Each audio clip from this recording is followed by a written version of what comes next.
आजपासून अधिवेशनाला सुरुवात झालेली आहे आणि अधिवेशन विविध मुद्द्यांवरती गाजणार हे मात्र निश्चित झालंय। ह्याच पार्श्वभूमीवरती आता प्रशांत कोरटकर यांना घेऊन आदित्य ठाकरे यांनी महत्त्वाचं विधान केलंय।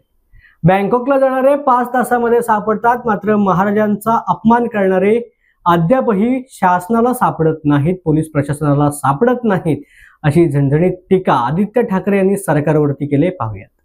बघा, एक महत्त्वाचं आहे, मी आधी देखील सांगितलं होतं की हे जे वक्तव्य करतायत ते कोणाची सुपारी घेऊन करतायत, कोणाचे वाद निर्माण करायचा प्रयत्न करतात, महाराष्ट्रात वादाची थिणगी पाडण्याचा प्रयत्न करतात, हे मी आधीही सांगितलं होतं। आपल्याला आठवत असेल पोडियमवर पण सांगितलं होतं की कोणाचा इशारा होतो आणि कोण उठतं काय बोलायला। ह्याच्याकडे मला वाटतं कारवाई झालीच पाहिजे याच्यावर। आणि महत्त्वाची गोष्ट हीच आहे की छत्रपती शिवरायांच्या महाराष्ट्रामध्ये असं जे कोणी वक्तव्य करत असेल त्यांच्यावर कारवाई झालीच पाहिजे।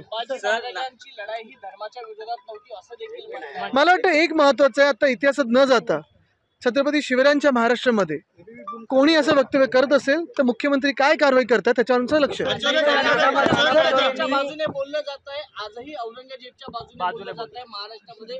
बोललं जात आहे राज्य कोणाचं आहे, सत्ताधारी कोण आहेत, अटक झाली आहे, कारवाई झाली आहे, म्हणजे हे सगळे जे प्रेम दाखवतात ते स्टेजवरनं बोलायला दाखवतात की आता कारवाई करतील, ह्याच्यावर आता लक्ष आहे।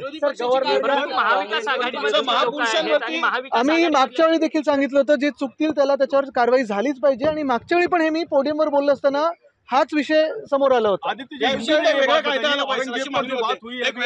कायद्याची गरज नाहीये, कायदा म्हणजे महाराष्ट्र तुम्हाला महाराजांचा अपमान करतो याच्यावर कायदा पाहिजे।